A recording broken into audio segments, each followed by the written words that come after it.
Hello കൂട്ടുകാരെ, എല്ലാവർക്കും സുഖമാണല്ലോ. എല്ലാവർക്കും സുഖമെന്ന് വിശ്വസിക്കുന്നു. ഇന്ന് ഞാൻ വന്നിരിക്കുന്നത് നമുക്ക് സിമ്പിൾ ആയിട്ട് ഒരു ബ്രെഡ് ഫ്രൈ എങ്ങനെ ഉണ്ടാക്കാന്നൊരു വീഡിയോ ആയിട്ടാണ് വന്നേക്കുന്നത്. അതിന് മുമ്പായിട്ട് എന്റെ കൂട്ടുകാർ ആദ്യമായിട്ടാണ് എന്റെ വീഡിയോ ചാനൽ കാണുന്നതെന്ന് പ്ലീസ് എല്ലാവരും ചാനൽ സബ്സ്ക്രൈബ് ചെയ്യണം കേട്ടോ. സബ്സ്ക്രൈബ് ചെയ്യണം. അതുപോലെ തന്നെ ബെല്ലൈക്കൻ പ്രസ് ചെയ്തിട്ട് ഓൾന്ന് കൊടുത്താലേ ഞാൻ ഡെയിലി ഇടുന്ന വീഡിയോ നോട്ടിഫിക്കേഷൻ കിട്ടത്തുള്ളൂ. അപ്പോൾ നമുക്ക് ഇത് എങ്ങനെ ഉണ്ടാക്കുന്നത്, ഇതിന് വേണ്ടുന്ന സാധനങ്ങൾ എന്തൊക്കെയാണെന്ന് നോക്കാം.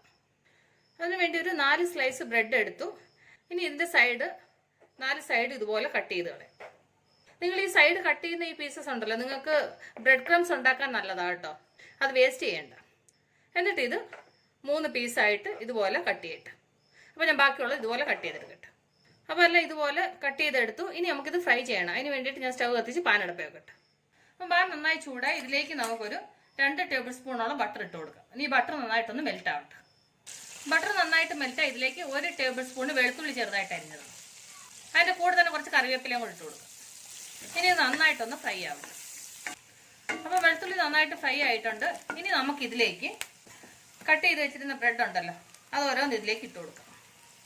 ഇനി ഇത് നല്ല ഗോൾഡൻ ബ്രൗൺ കളറായിട്ട് ഫ്രൈ ആവണം. ഓരോ സൈഡ് ഫ്രൈ ആകുമ്പോൾ അതിങ്ങനെ തിരിച്ചിട്ട് കൊടുത്ത് 2 സൈഡ് ഫ്രൈ ചെയ്തെടുക്കണം. അപ്പോൾ അത് നന്നായിട്ടൊന്ന് ഫ്രൈ ആവട്ടെ. കണ്ടില്ല, അപ്പോൾ അത് നന്നായിട്ട് ഫ്രൈ ആയി. ഇനി നമുക്കിതിലേക്ക് 1/2 ടീസ്പൂൺ ചില്ലി ഫ്ലേക്സും ഒരു 1/4 ടീസ്പൂൺ കുരുമുളക് പൊടി, എന്നിട്ട് അതിൻ്റെ മുകളിലോട്ട് കുറച്ച് ചീസ് ചെറുതായിട്ട് അരിഞ്ഞത്, ഇത് ഇത്രയും കൂടെ മിക്സ് ചെയ്ത് നമുക്ക് സ്റ്റവ് ഓഫ് ചെയ്യാം. കണ്ടില്ലേ, അപ്പോൾ എത്ര സിമ്പിളായിട്ട് നമ്മൾ ബ്രെഡ് കൊണ്ടൊരു സ്നാക്ക് ഉണ്ടാക്കിയെന്ന് കണ്ടില്ലേ. അപ്പോൾ എൻ്റെ കൂട്ടുകാർക്ക് ഞാൻ നിങ്ങളുമായിട്ട് ഈ ഷെയർ ചെയ്ത റെസിപ്പി നിങ്ങൾക്ക് എല്ലാവർക്കും ഇഷ്ടപ്പെട്ടാണെന്ന് വിശ്വസിക്കുന്നു. നിങ്ങളെല്ലാവരും ട്രൈ ചെയ്യണം കേട്ടോ. നിങ്ങളെല്ലാവരും ട്രൈ ചെയ്യണം. ട്രൈ ചെയ്ത് നിങ്ങൾക്ക് ഇഷ്ടപ്പെട്ടാൽ നിങ്ങളുടെ ഫ്രണ്ട്സിന് ഷെയർ ചെയ്യുക, ലൈക്ക് ചെയ്യുക, വാല്യുബിൾ കമൻറ്റ്സ് ഇടുക.